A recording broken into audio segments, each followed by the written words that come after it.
Complex on the screen, healthcare in between. Physics, art, math got us down this path. Historical tales come alive, where science and stories dive. Blended facts with heart, knowledge from the start. Need bridge blues we sing to the future memory. Health and science in the mix. Midbridge got the fix. Complex subjects made right clear. now Every episode in ways that we actually acquire the leads the way. and ways that make me more efficient. In the world of digital streams, turning knowledge into dreams. Through the tales of old, new stories unfold. Thank you so much for joining with me. It is truly an honor and a privilege. MedBits Webcast is a new kind of healthcare media channel to break the silo mentality and foster interdisciplinary thinking. Our mission is to fill that gap and to create a curiosity through different lenses, tapping the passion that guided the historical figures in medicine and bringing present-day groundbreaking research to the front lines. We interview physicians and leaders in the industry about present-day healthcare challenges on our live programming.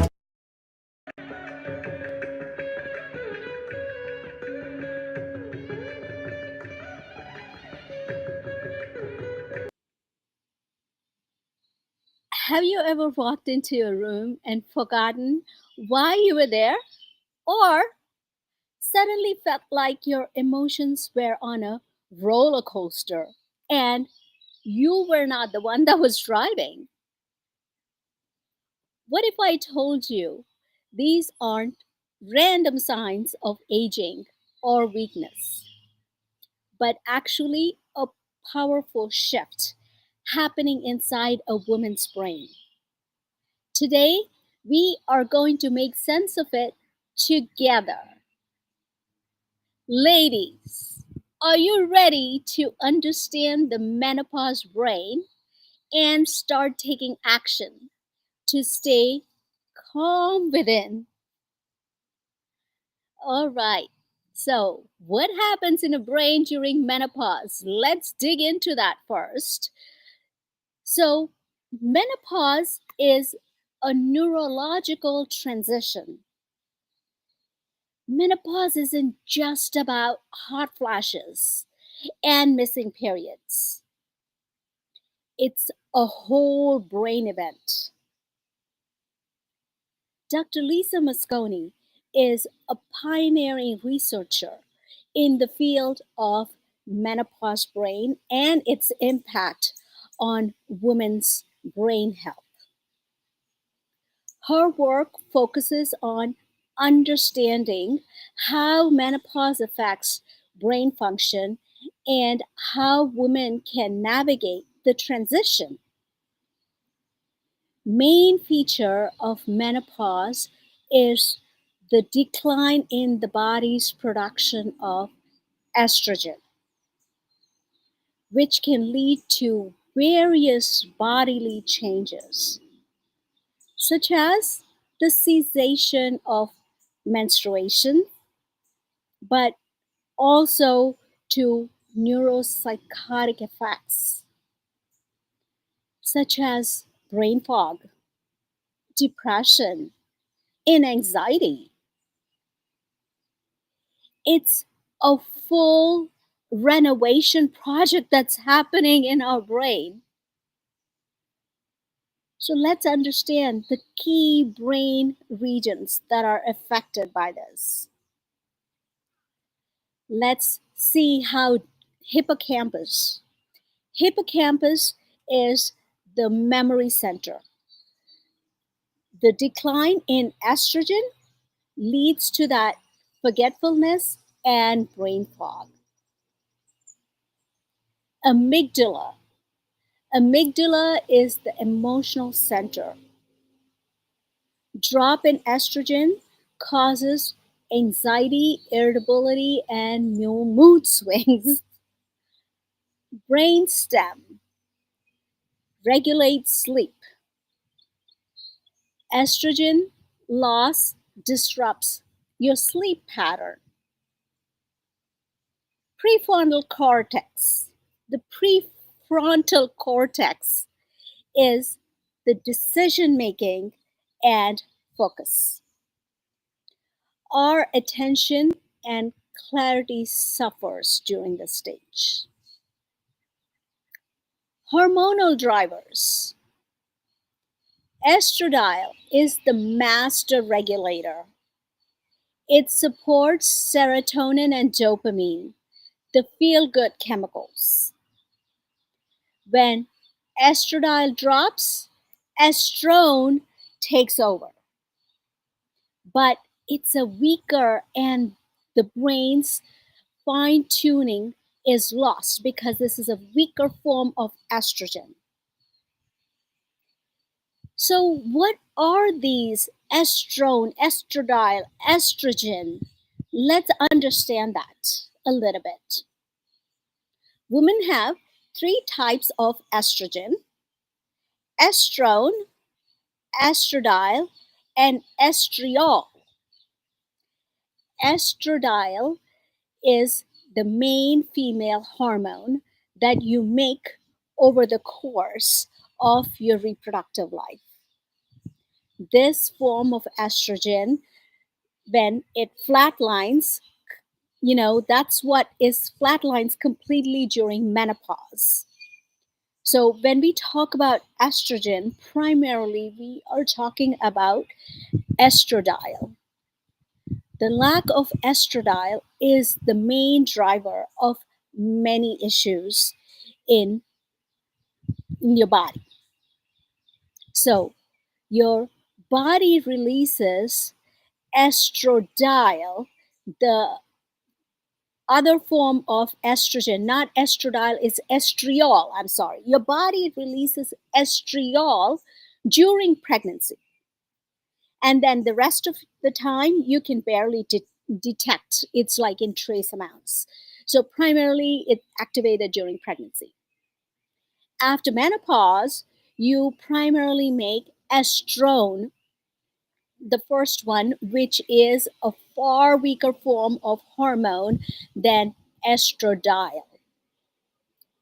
At this point, your ovaries are producing very little estradiol, estrogen. Those are interchangeable. Most of the estrogen you are creating is generated from the fat tissue in the form of estrone, the weaker form. Let's look into some of the common misdiagnoses that women are diagnosed with. Women are often misdiagnosed with ADHD, anxiety, depression, or adrenal fatigue,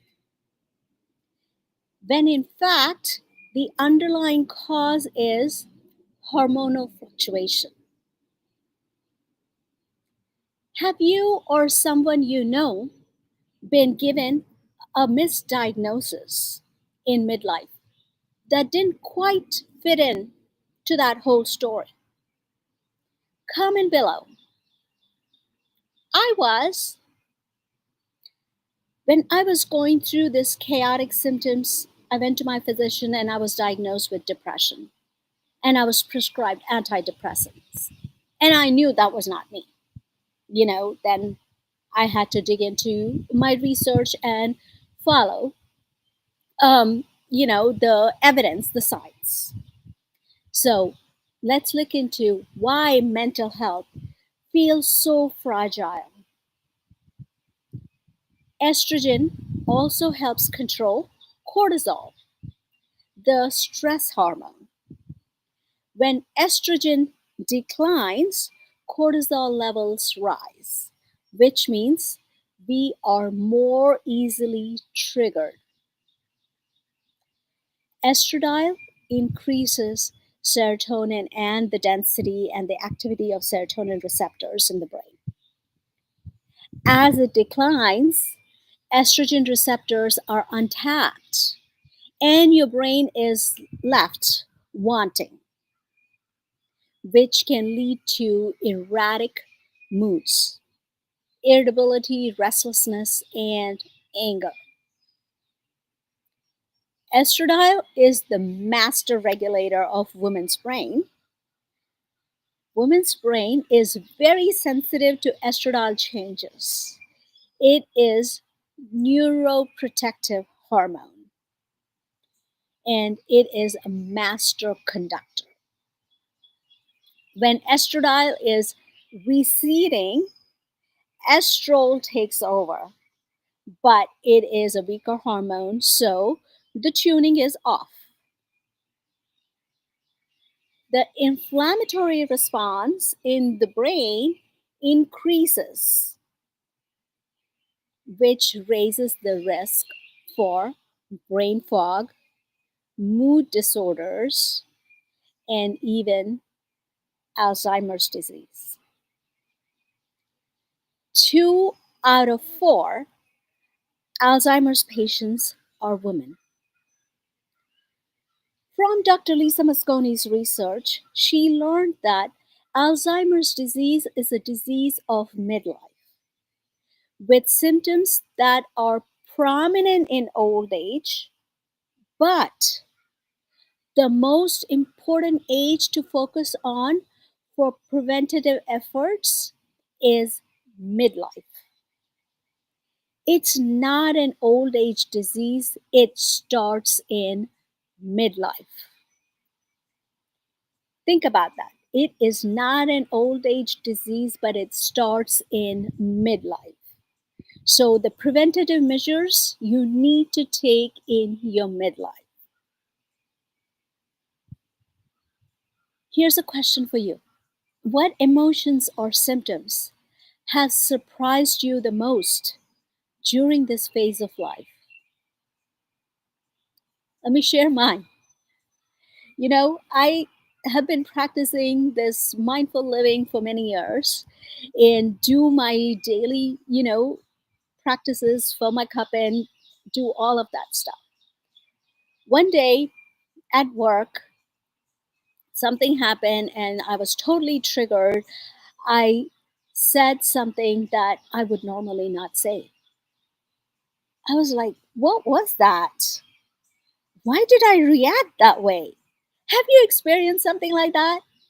Comment below, please. I would love to hear that. How can we practice being calm to support our brain and rewire for peace within? Number one is conscious stress management. There are several strategies for that, but I'm going to share a few here. Breath work. Try the humming breath, which activates the parasympathetic nervous system by stimulating the vagus nerve, the 10th cranial nerve. The vibration created by the humming sound in the throat, along with the slow exhalation, sends signals to your brain to initiate that relaxation response. This shifts from the fight or flight sympathetic nervous system to the rest and digest parasympathetic nervous system, which promotes calm and reduces stress. Another one of the practices I would love to share is Shavasana practice. How do you do this? Lie down on your back, place your feet about 18 inches apart with your arms on your sides and with the palms facing up. And now gently close your eyes.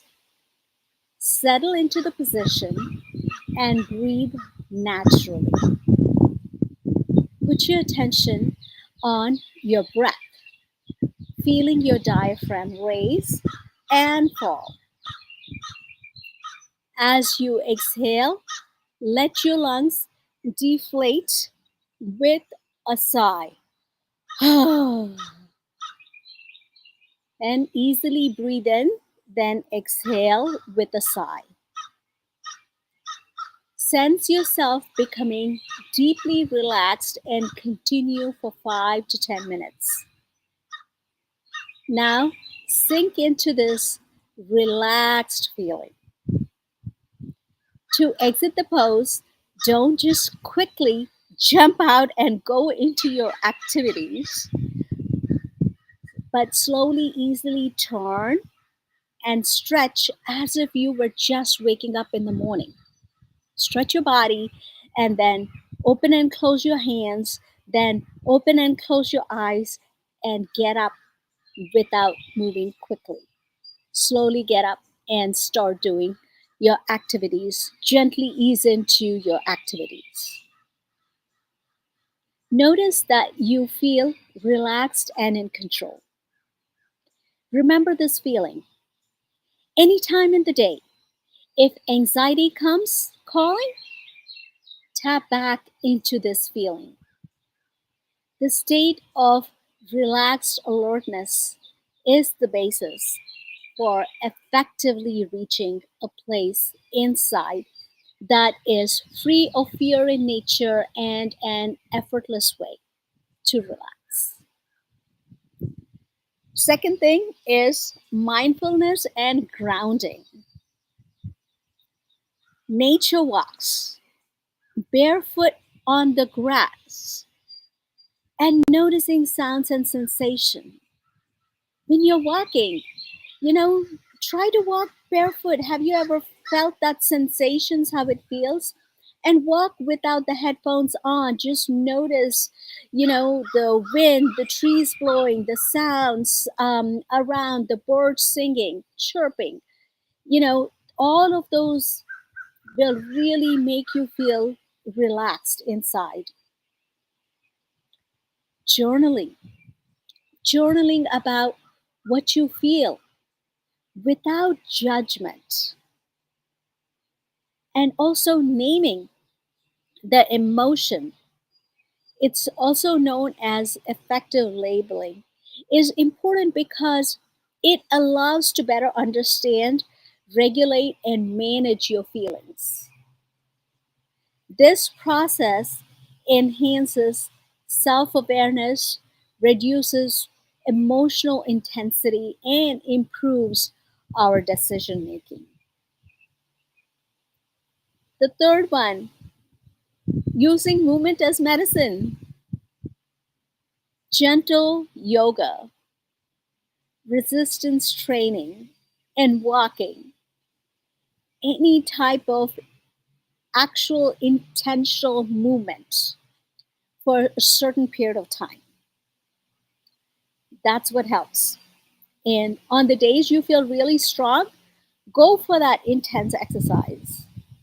And on the days you are low, then just honor your body and rest.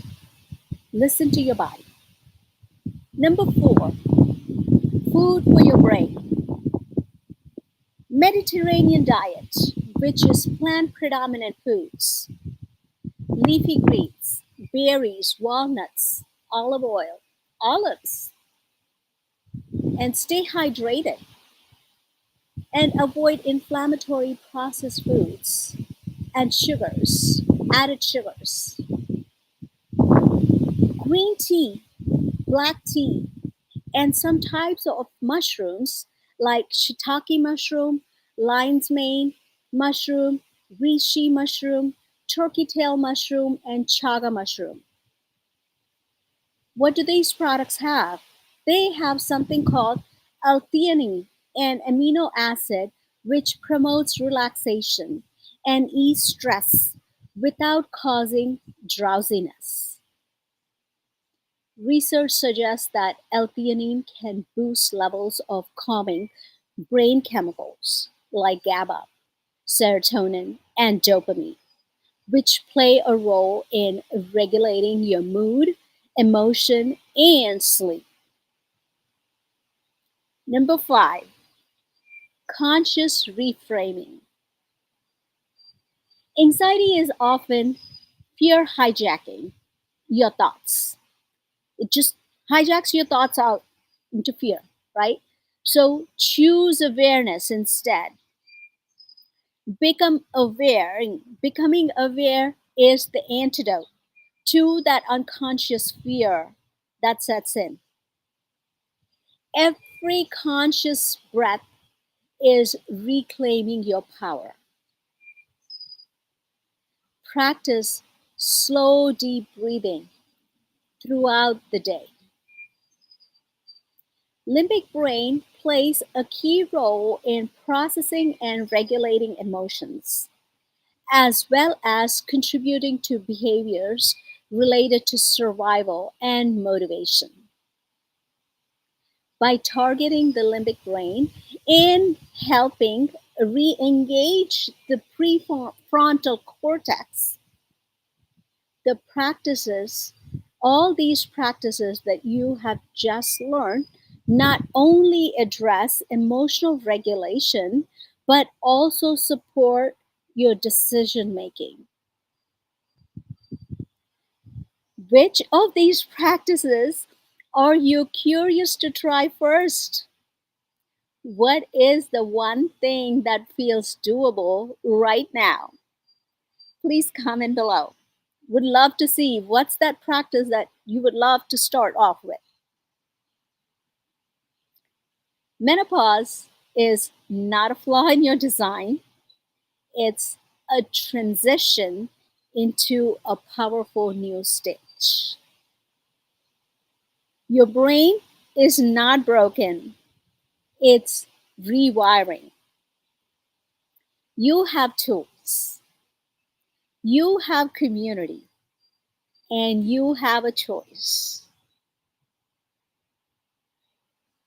3 actions for you to try this week. Number 1, start a 5-minute daily breath or Shavasana practice.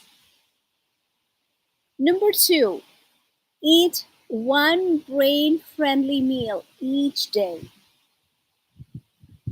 Number 3, track your emotions.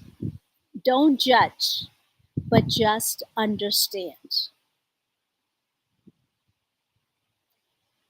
Let's meet again next week. Come back here where we'll dive into relationships with others and self and continue this beautiful journey of reclaiming you.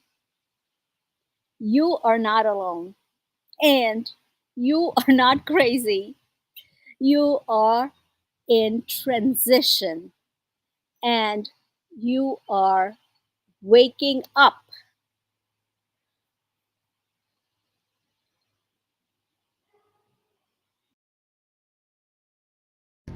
We are retelling their stories through our patented designs that can be worn on scrubs, t-shirts, printed on conference bags, and endless other promotional materials.